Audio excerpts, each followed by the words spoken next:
What's up, everybody? This is Brodie with Will's Music House. Today we're going to run down the land with Retro Pharaoh. Make sure you subscribe to the YouTube channel and join our Discord community because you can get early access to all of our content. All the cool kids with the pumped up kicks. Run from my motherfucking drum in this bitch. Moving your motherfucking throat, get it slip. Aim out on miss, never need an assist. Where did the name Retro Pharaoh come from, and how did you make it stick? Man, so the name Retro Pharaoh is kind of like some real shit. Like, it's kind of a lifestyle I've been stepping since willingly since '96. I've just been infatuated with the shoe community and shit like that.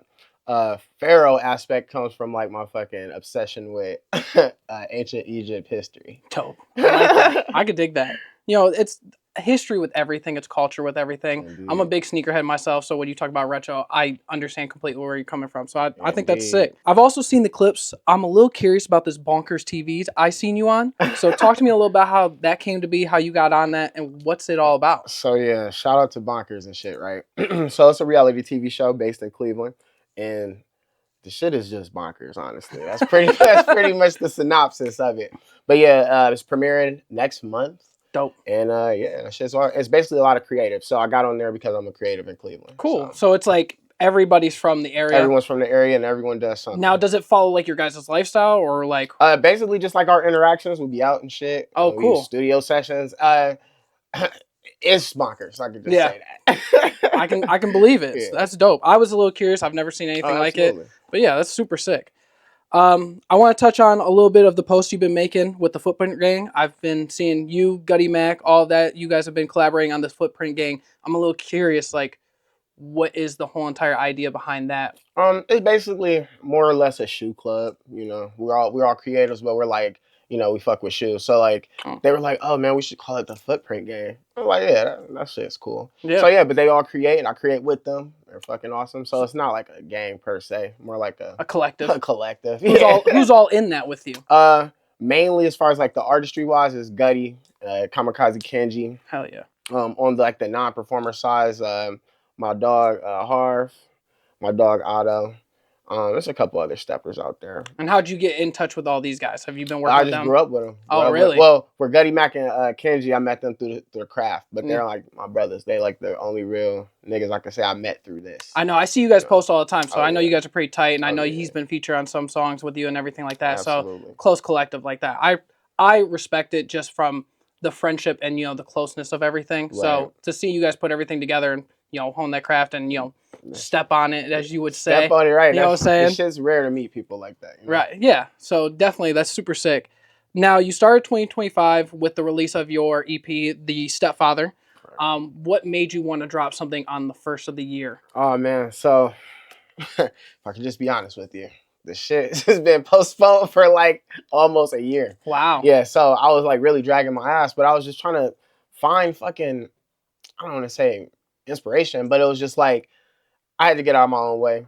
I have a family. I have 5 sons and shit. Wow. So it's just like, I could easily let a lot of shit distract me. But I finally pulled it together at the last quarter of the year, probably like December, November. Mm-hmm. I'm like, yeah, we're going to get this shit. We're going to get this shit in here. And it's awesome. I love it. One of my favorite projects to date. Really? Favorite project to date. Now, can we expect any more music from you for this year? Oh, absolutely. I'm doing a Bandcamp exclusive in about 30 days from now. And what's that going to have? It's going to have about 10...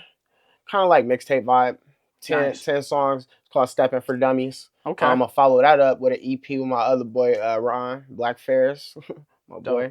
And that's going to be Pyramid Wars Chapter 2. Sweet. So.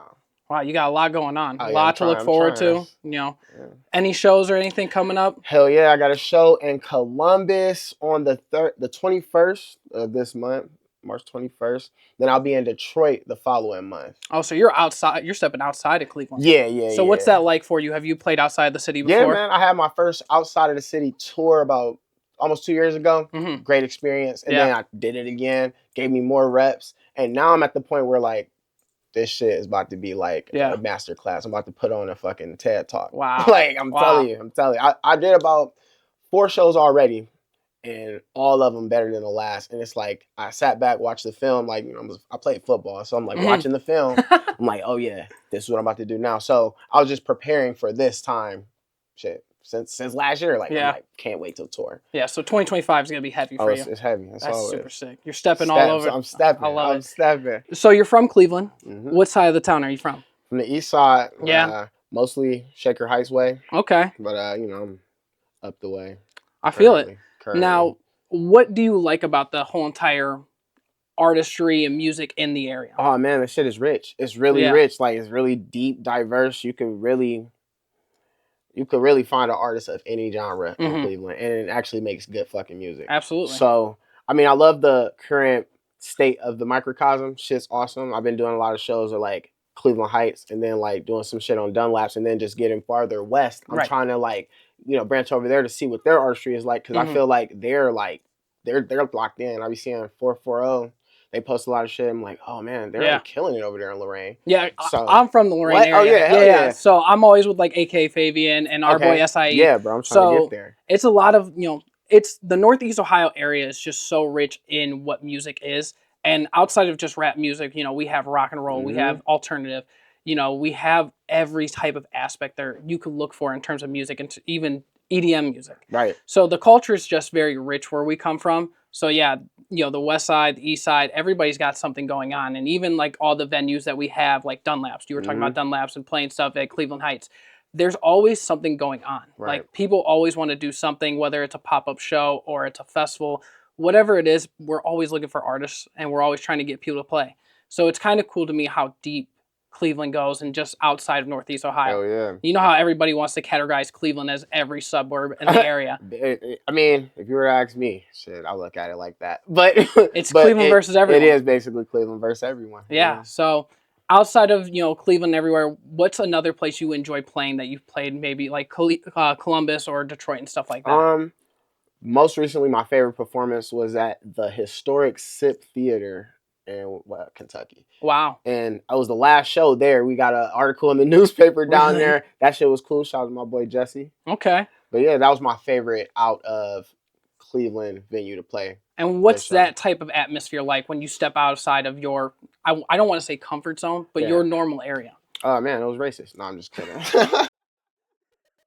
No, that shit was awesome. I mean, they were fucking with the music. People I've never met before. People who've never had access to me. So just to see the reactions, like, they were fucking with it. I'm like, oh, hell yeah. Man, I'm a fucking crowd favorite in Kentucky. Like, not many of my peers can say that. Absolutely. So I was just like, yeah, this shit. It was the love I received. That's dope. Yeah. I think it's so cool when you're able to step outside of your normal area and you get to see a whole different idea or outlook of what music is in different cities. You know, I lived out in Detroit for 2 years, so you got to see so much different, how they carried themselves, how they ran stuff.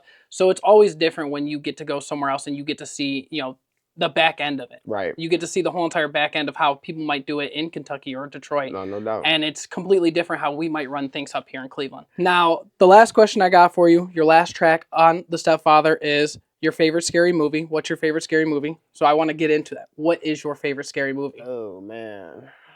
My favorite scary movie. So I'm a fucking horror fanatic. Really? One. Yeah. So throw that out there. I would probably say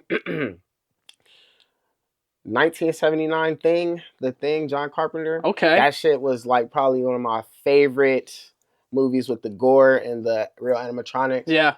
But if we want to talk like more like new school, probably, damn, man. It's tough. Probably it's definitely Wes Craven. It's probably going to be Nightmare on Elm Street. So, a classic. Yeah. You know what I'm saying? I dig that. See, I like align with like horror movies from when I was a child and like what really scared me the most. So I always think of like 13 Ghosts or The Hills Have Eyes, stuff like that. Yeah. So like it always gets me when people talk about horror movies when you went back to 1979 because it's such a long running like type of movie. Oh yeah. So there's so many different like outcomes or aspects of horror movies. So it's kind of crazy when you say that. So my favorite would be 13 Ghosts. Oh yeah, that's a classic. You know what I'm saying? That's definitely in my top 10. The Jackal got me when I was younger. My goodness. I'm not gonna lie. The Jackal got me when I was younger. So it was terrifying. But I appreciate you coming down, kicking with us on Run Down the Land. Again, I'm Brodie with WMHLIVE, and this is Retro Pharaoh, and we ran it down today. We run down the land. Whoa.